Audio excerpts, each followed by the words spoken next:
이 시간에 은혜 받으실 하나님의 말씀은 요한복음 5장 1절부터 9절까지 말씀입니다. 요한복음 5장 1절부터 9절까지의 말씀을 함께 봉독합니다. 그 후에 유대인의 명절이 되어 예수께서 예루살렘에 올라가시니라. 예루살렘에 있는 양문 곁에 히브리 말로 베데스다 하는 못이 있는데 거기 행각 5이 있고 그 안에 많은 병자, 맹인, 다리 저는 사람, 혈기 많은 사람들이 누워 물의 움직임을 기다리니 이는 천사가 가끔 못에 내려와 물을 움직이게 하는데 움직인 후에 먼저 들어가는 자는 어떤 병에 걸렸든지 낫게 되밀어라. 거기 38해 된 병자가 있더라. 예수께서 그 누운 것을 보시고 병이 벌써 오래된 줄 아시고 이르시되 내가 낫고자 하느냐. 병자가 대답하되 주여 물이 움직일 때에 나를 못에 넣어주는 사람이 없어 내가 가는 동안에 다른 사람이 먼저 내려가나이다. 예수께서 이르시되 일어나 내 자리를 들고 걸어가라 하시니 그 사람이 곧 나아서 자리를 들고 걸어가니라. 이날은 안식일이니. 아멘. 저는 여러분과 함께 포기한 인생을 다시 일으키시는 예수님이라 같은 제목으로 함께 은혜를 나누겠습니다. 자, 우리 미국에 우리 육상 선수인 이 윌마 루돌프 선수가 있는데요. 그는 어린 시절부터 소아마비를 앓았습니다. 의사들은 그녀가 정상적으로 걷지 못해서 이제는 어려울 것이라고 말합니다.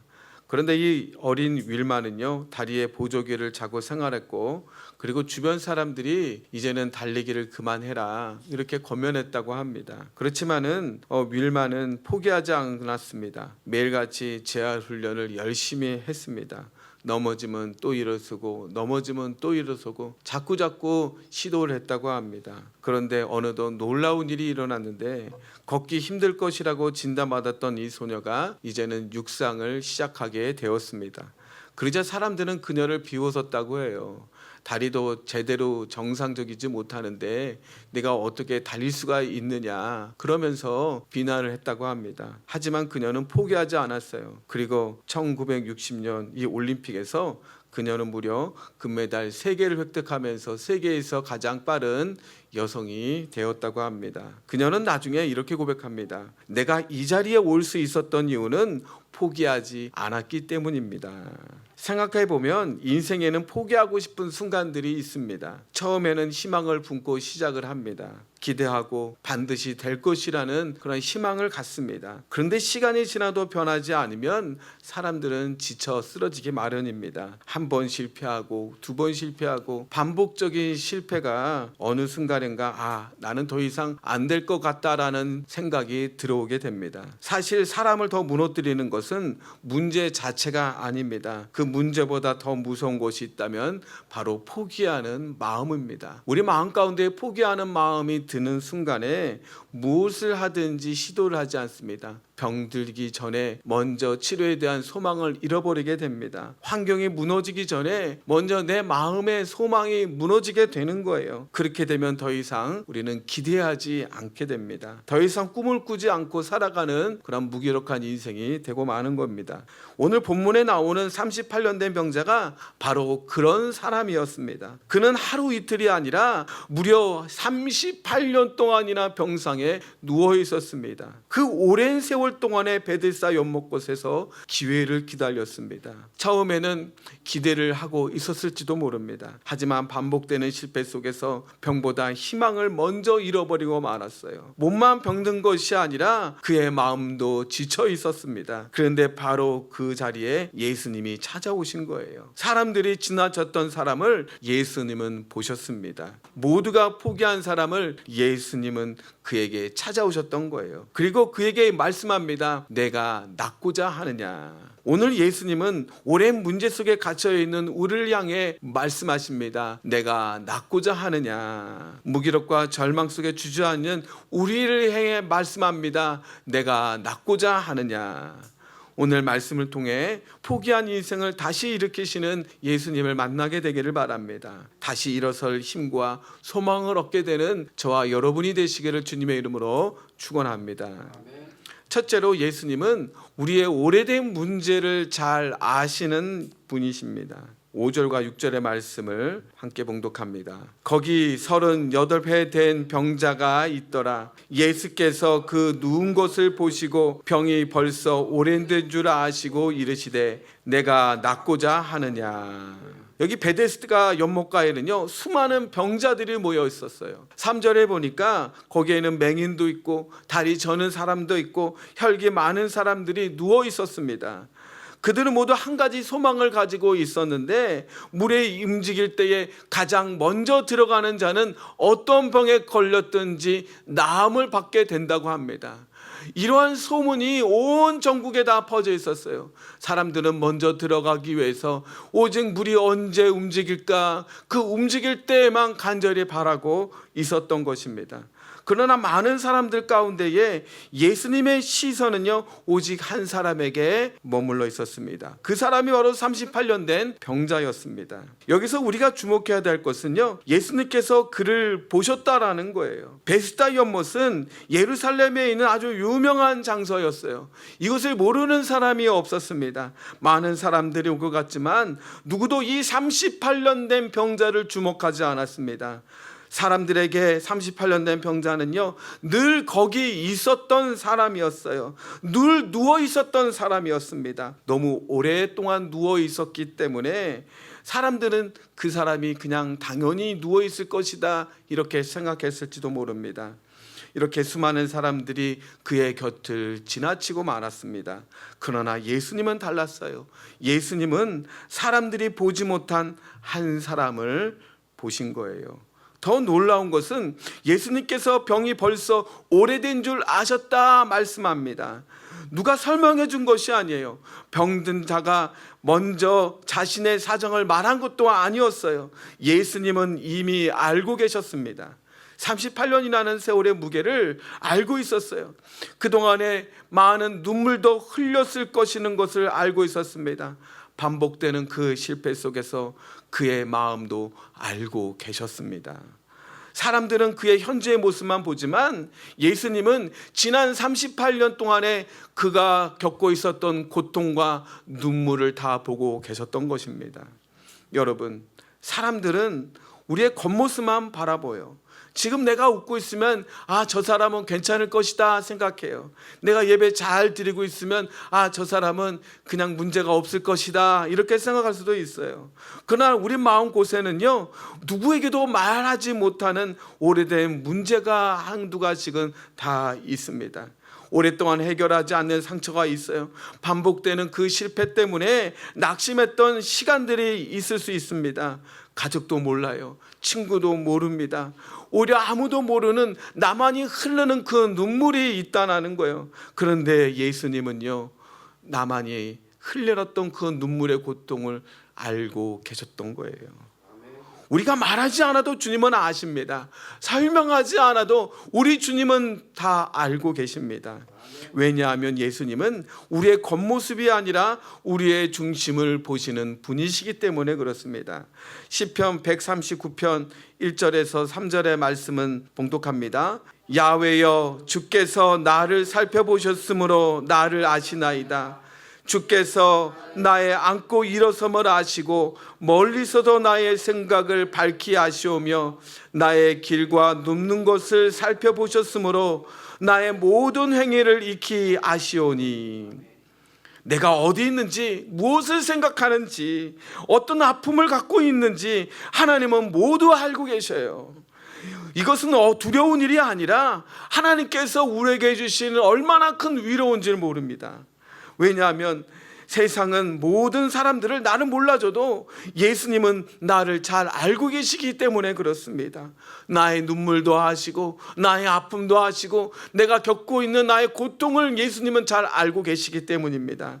그러므로 여러분, 오랫동안 해결되지 않는 문제가 있다고 해서 낙심할 필요가 없어요. 몇 년째 기도하고 있지만 응답이 보이지 않는다고 해서 우리는 포기하지 말아야 되는 거예요. 아무도 이해하지 못하는 아픔이 있다고 해서 우리는 주저앉지 말아야 되는 것입니다. 예수님은 우리의 모든 형편과 아픔을 다 알고 계셔요. 여러분의 눈물도 아시죠? 한숨도 아시죠? 아무에게도 말 못하는 그런 모든 고통을 다 알고 계십니다. 베데스다 연못가에 38년 된 병자를 찾아오셨던 주님이 오늘 이 시간에 우리에게 찾아오십니다. 그리고 내가 주님을 먼저 보기 전에 주님이 나를 먼저 보시고 나를 아시는 거예요. 이것이 은혜의 시작입니다.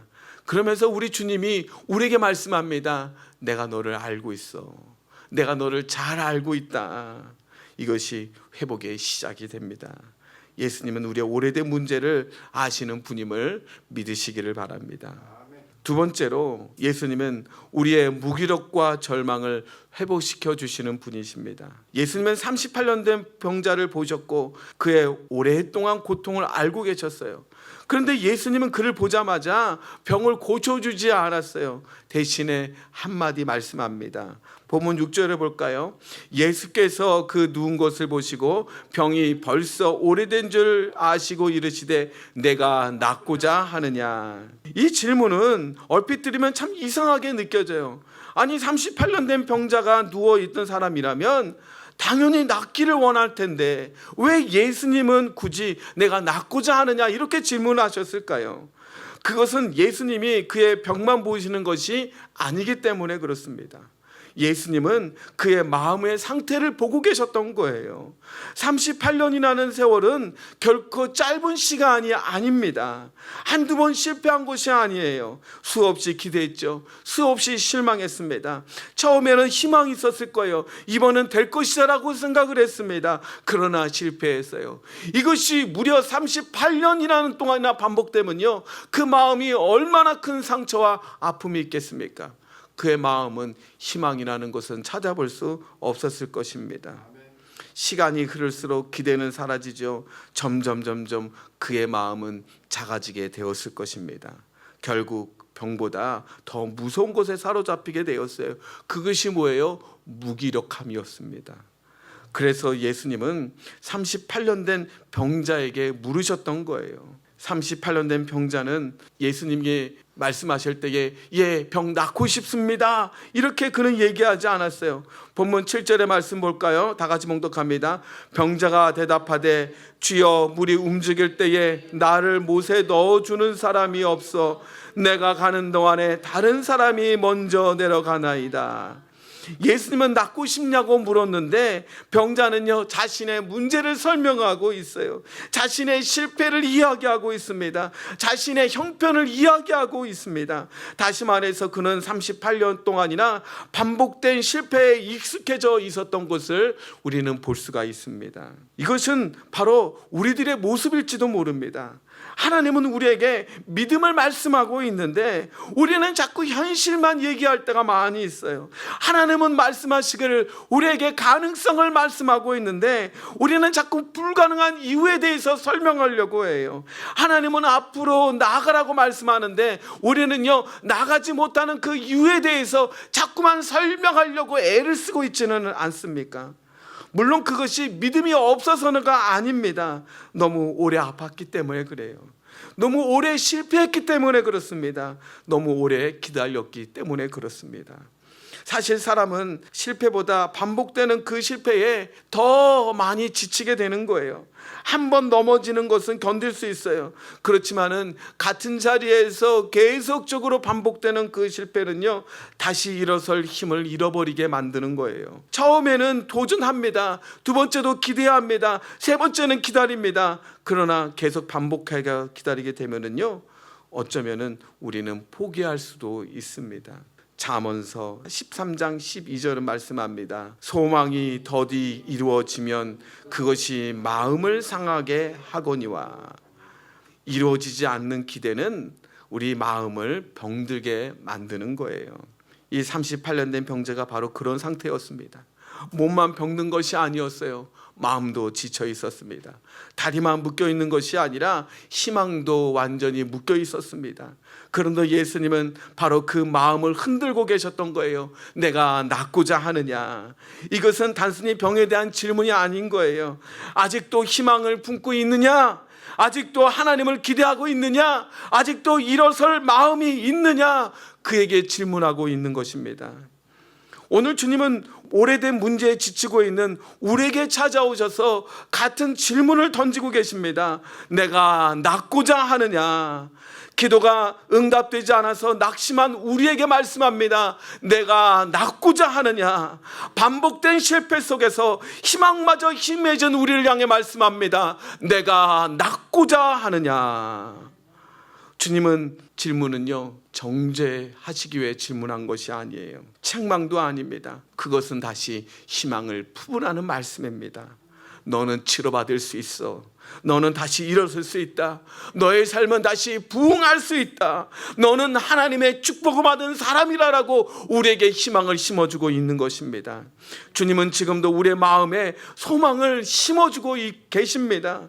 왜냐하면 하나님은 우리를 절망하게 하시는 분이 아니라 우리에게 미래와 희망을 주시는 분이기 때문입니다. 예레미야 29장 11절에 말씀합니다. 야훼의 말씀이니라.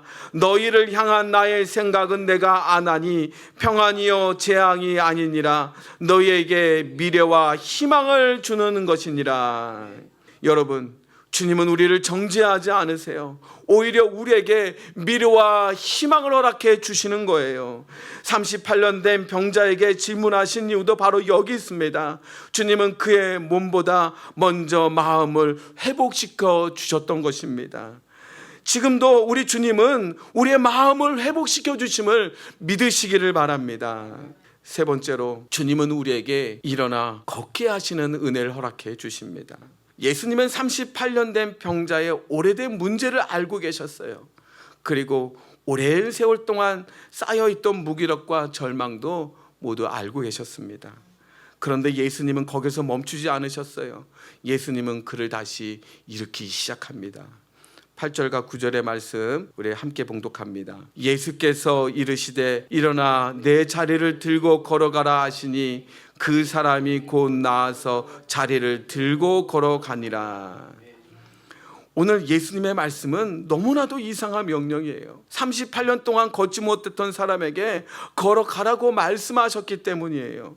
한두 달도 아니에요. 무려 38년 동안이나 그 자리에 누워 있었습니다. 근육은 이미 굳어져 있습니다. 다리는 바싹 말려 있었습니다. 사람들의 상식을 보면 불가능한 말씀이에요. 만약 우리가 그 자리에 있었다면 이렇게 말씀했을지도 모릅니다. 주님, 제가 여기서 몇 년이나 누워인 줄 아십니까? 무려 38년입니다. 38년 동안 한 번도 걸어본 적이 없습니다. 내가 얼마나 오랫동안 실패한 줄 아십니까? 내가 일어설 수 있다면요, 진작에 일어났을 거예요. 이렇게 주님 앞에 이유를 설명했을지도 모릅니다. 그런데 놀라운 것은 이 병자가 더 이상 변명하지 않았다는 거예요.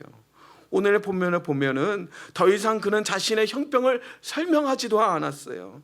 나를 도와주는 사람이 없습니다. 재차 얘기하지도 않았습니다. 더 이상 불가능한 이유를 말하지도 않았어요. 예수님이 말씀하셨기 때문에 그는 즉각적으로 반응하기 시작합니다. 바로 그 순간에 기적이 일어났던 거예요. 성경은 말하기를 그 사람이 곧 나아서 자리를 들고 걸어갔다라고 말씀합니다. 38년 동안 그를 묶여있던 모든 문제가 완전히 사라지고 말았던 거예요. 오랫동안 포기 속에서 살아갔던 인생이 다시 움직이기 시작했던 것입니다. 여기서 우리는 매우 중요한 사실을 발견하게 돼요. 예수님은 단지 병만을 고쳐주시는 분이 아니라는 거예요. 예수님은 그의 인생을 다시 시작하게 만드셨던 겁니다. 38년 동안 누워있던 사람에게 늘 도움을 받아야 했던 사람이었어요. 늘 기다려만 했던 사람이었어요. 그러나 이제는 스스로 일어나 걷는 사람이 되었어요. 누구의 도움이 아니라 스스로 그 삶을 개척할 수 있는 사람이 되었던 것입니다. 이것이 주님이 주시는 진정한 회복인 거예요. 주님은 단순히 우리의 문제를 해결하시는 분이 아니라 우리 인생 자체를 새롭게 만들어 주시는 분이십니다. 성경을 보면은 언제나 하나님은 사람을 일으키셨던 분이에요. 엘리야를 보세요. 로댓나무 아래에서 죽기를 구했습니다. 더 이상 하나님 살고 싶지 않습니다. 그러나 하나님은요, 그를 버리지 않았어요. 다시 일으켜 세워주셨습니다. 베드로는 예수님을 3번이나 부인하고 실패의 자리에 주저앉아 있었습니다. 그러나 부활하신 예수님께서 베드로에게 찾아오셔서 다시 사명의 자리로 그를 일으켜 세워주셨던 것입니다. 당자를 보세요. 모든 것을 잃고 대지 우리까지 내려갔습니다. 그러나 아버지는 그를 다시 아들의 자리로 회복시켜 주셨던 것입니다. 하나님은 언제나 넘어진 사람을 다시 일으켜 세워주십니다. 그리고 베데스다 연못가에서 역사하신 주님이 오늘도 우리에게 동일하게 역사하심을 믿으시기를 바랍니다. 그러므로 여러분, 이제는 절망의 자리에만 머물러 있지 마십시오. 실패의 자리에서 일어나십시오. 포기의 자리에서 일어나세요. 낙심의 자리에서 일어나시기를 바랍니다. 주님은 지금 저와 여러분에게 말씀합니다. 일어나 내 자리를 들고 걸어가라. 물론 우리의 힘으로 일어날 수 없어요. 38년 된 병자도요, 자신의 힘으로 일어날 수는 없었습니다. 그러나 예수님의 말씀에는 능력이 있습니다. 예수님이 일어나고 말씀하시는 것은 바로 일어날 수 있는 능력도 함께 주셨다는 거예요. 다시 말해서 하나님은 우리에게 순종을 요구하실 뿐만 아니라 순종할 수 있는 능력도 함께 주심을 믿으시기를 바랍니다. 빌립보서 4장 13절은 말씀합니다. 내게 능력 주시는 자 안에서 내가 모든 것을 할 수 있느니라. 주님이 말씀하시면 나의 모든 불가능이 가능하게 되는 거예요. 주님이 말씀하시면 멈춰있던 내 인생이 다시 움직이기 시작하게 되는 것입니다. 그러므로 여러분, 오늘 예수님의 말씀을 온전히 붙들게 되시기를 바랍니다. 오래된 문제보다 하나님, 크신 하나님을 바라봅니다. 무기력보다 크신 주님을 내가 바라봅니다. 그리고 믿음으로 일어나십시오. 예수님은 지금도 포기한 인생을 다시 일으켜 세워주시는 분이십니다. 그러므로 믿음으로 일어나십시오. 주님은 오늘 저와 여러분의 삶에 새로운 역사를 쓰고 계심을 믿으시기를 바랍니다. 말씀을 맺겠습니다. 오늘 우리 가운데에서도 베데스다 연못가에 누워있는 사람들처럼 사는 이들이 참 많이 있습니다. 오랫동안 해결되지 않는 문제 때문에 지쳐있는 사람도 있습니다. 반복된 실패 때문에 더 이상 기대하지 않는 사람들도 있습니다. 기도는 하고 있지만 마음 한편에는 이미 포기하고 있는 분들도 계십니다. 그러나 여러분, 예수님은 오늘 우리에게 찾아오셨습니다. 그리고 우리를 향해 말씀합니다. 내가 낫고자 하느냐. 중요한 것은 내 능력이 아니에요. 내 환경도 아닙니다. 오늘 예수님의 말씀을 붙드는 거예요. 38년 된 병자가 일어설 수 있었던 것은 자신의 힘이 아니라 바로 예수님의 말씀이었습니다. 그 말씀을 붙들고 그는 일어났습니다.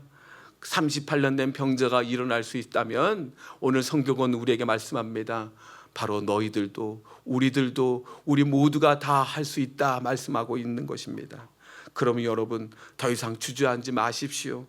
오래된 문제보다 크신 하나님을 바라보십시오. 무기력보다 크신 예수님을 바라보십시오. 나와 함께 하시는 그 성령을 붙들고 실패해서 일어나시게 되기를 바랍니다. 믿음으로 다시 일어나 걷게 되기를 바랍니다.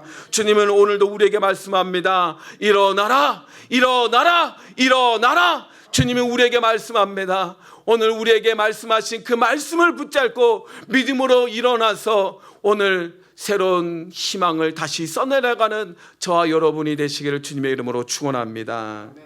하나님 아버지, 참 감사합니다. 오늘 38년 된 병자에게 하신 말씀은 곧 우리를 향한 말씀임을 믿습니다. 주님이 일어나라고 말씀하셨기 때문에 우리가 그 말씀을 붙들고 믿음으로 일어서기를 원하오니 연약한 우리들을 붙들어 주시옵소서. 그 말씀 붙들고 일어나 오늘 새로운 역사를 쓰고 나가는 믿음의 사람들이 다 되게 하여 주옵소서. 예수님의 이름으로 기도드립니다. 아멘.